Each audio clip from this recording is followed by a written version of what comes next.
এক মহিলা তার বাড়ি থেকে বেরিয়ে দেখলো উঠানের সামনে তিনজন বৃদ্ধ ব্যক্তি বসে আছে।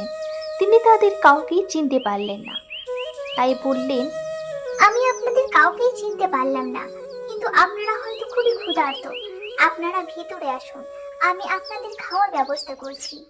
তারা জিজ্ঞেস করলেন, বাড়ির কর্তা কি আছেন বাড়িতে?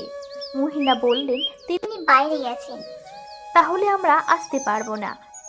সন্ধ্যায় যখন বাড়ির কর্তা ফিরে সব শুনলেন, তখন তিনি বললেন, যাও, তাদের বলো যে আমি ফিরেছি এবং তাদের ঘরে আসার জন্য অভ্যর্থনা জানাচ্ছি।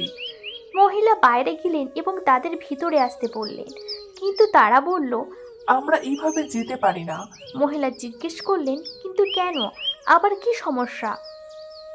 বৃদ্ধ লোকদের মধ্যে একজন বললেন, আমাদের মধ্যে একজনের নাম সম্পদ, আর একজনের দিকে নির্দেশ করে বললেন তার নাম সাফল্য এবং আমি ভালোবাসা।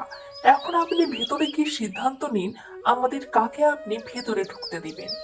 মহিলা যখন ভিতরে গিয়ে সব কথা তার স্বামীকে বললেন, তখন তার স্বামী অত্যন্ত খুশি হয়ে গেলেন এবং বললেন, অসাধারণ, চলো আমরা সম্পদকে ডাকি, তাহলে আমরা অনেক ধনী হয়ে যাব।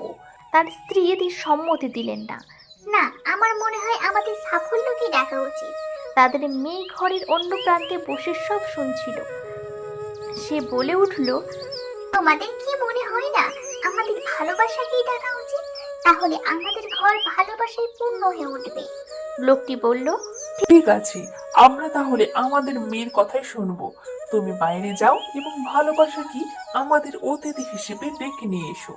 মহিলাটি বাইরে গেলেন এবং বললেন, আপনাদের মধ্যে ভালোবাসা কার নাম? অনুগ্রহ করে তিনি ভিতরে আসুন, আপনি আমাদের অতিথি। ভালোবাসা নামে বৃদ্ধ উঠে দাঁড়ালেন এবং বাড়ির দিকে হাঁটতে শুরু করলেন। বাকি দুজনও উঠে দাঁড়ালেন এবং তাকে অনুসরণ করতে লাগলেন। মহিলাটি এতে ভীষণ অবাক হয়ে গেলেন এবং বললেন, আমি তো শুধু ভালোবাসা নামে বৃদ্ধকে ভিতরে আসার আমন্ত্রণ জানিয়েছি, আপনারা কেন তার সাথে আসছেন? বৃদ্ধ লোকেরা বলল, আপনি যদি সম্পদ আর সাফল্যকে আমন্ত্রণ করতেন, তবে আমাদের বাকি দুজন বাইরেই থাকতাম। কিন্তু আপনি যেহেতু ভালোবাসাকে আমন্ত্রণ জানিয়েছেন, সে যেখানেই যাই আমরা দুজনেই সেখানেই যাই।